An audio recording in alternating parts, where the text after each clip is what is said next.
أعوذ بالله من الشيطان الرجيم. بسم الله الرحمن الرحيم. الحاقة ما الحاقة وما أدراك ما الحاقة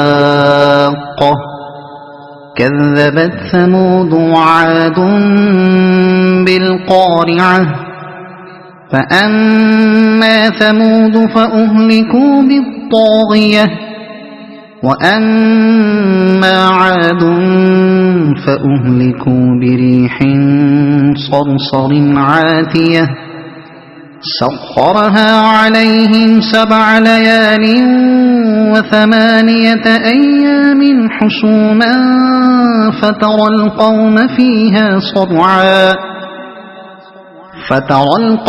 فيها صرعا كأنهم أعجاز نخل خاوية فهل ترى لهم من باقية وجاء فرعون ومن قبله والمؤتفكات بالخاطئة فعصوا رسول ربهم فأخذهم أخذة رابية إنا لما طغى الماء حملناكم في الجارية لنجعلها لكم تذكرة وتعيها أذن واعية فإذا نفخ في الصور نفخة واحدة وحملت الأرض والجبال فدكتا دكة واحدة فيومئذ وقعت الواقعة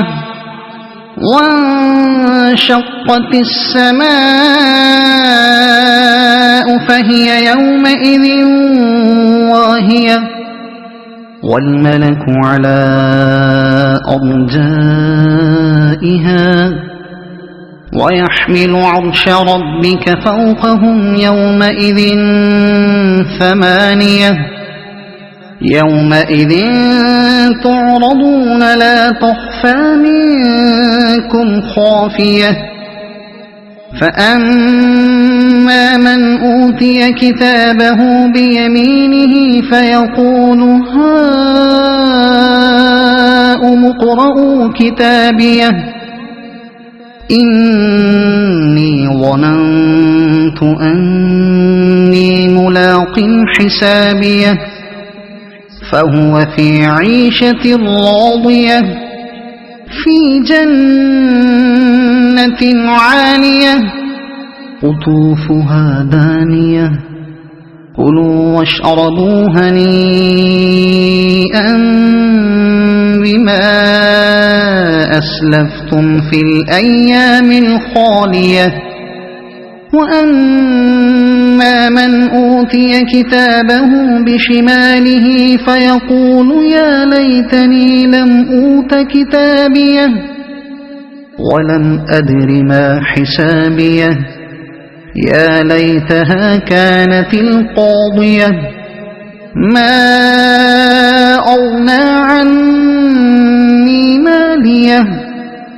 هلك عني سلطانيه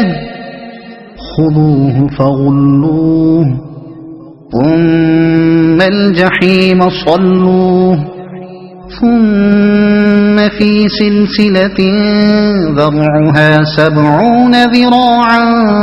فاسلكوه إنه كان لا يؤمن بالله العظيم ولا يحض على طعام المسكين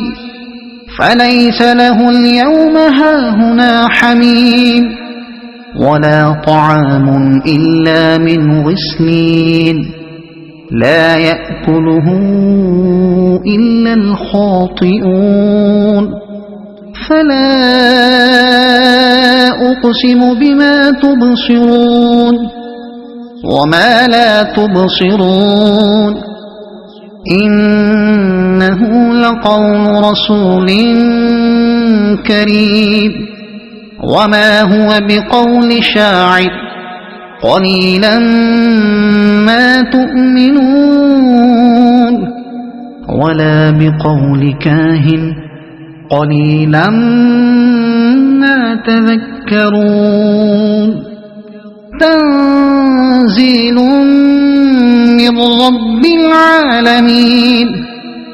ولو تقول علينا بعض الأقاويل لأخذنا منه باليمين ثم لقطعنا منه الوتين فما منكم من أحد عنه حاجزين وإنه لتذكرة للمتقين وإنا لنعلم أن منكم مكذبين وإنه لحسرة على الكافرين وإنه لحق اليقين فسبح باسم ربك العظيم